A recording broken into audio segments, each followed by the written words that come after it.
Actually time 11 అవుతుంది. Almost ఇప్పుడే లేచినట్టు, మొహం చూస్తే అర్థమైపోద్ది మీకు. ఈరోజు చికెన్ వండుకోవాలి, సండే కదా. సో చికెన్ అయితే తెచ్చుకున్నాము. Let's cook together. సో ఒక కోడి అయితే తెచ్చుకున్నాము. చికెన్ నీట్గా కడిగి పక్కన పెట్టుకున్నాను.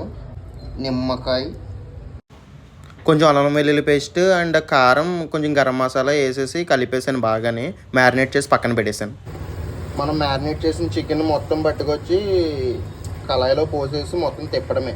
కాకపోతే ఆయిల్ కొద్దిగా ఎక్కువ వేసుకోవాలి, లేకపోతే అడుగుని మాడిపోద్ది. ఇద్దరుగా చికెన్ కుక్ అవుతున్నప్పుడు అందులో ఉన్న వాటర్ అంతా బయటకు వచ్చేసి మొత్తం ఇలా కుక్ అయిపోద్ది. ఆల్మోస్ట్ కుక్ అయిపోయింది, దగ్గర అయిపోయింది. ఒకసారి చెక్ చేసి మొక్క ఉడికిపోతే దింపేయి.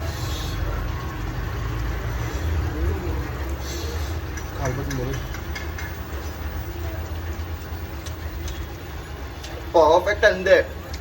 ట్రై చేయండి వీకెండ్స్లో. Bye bye.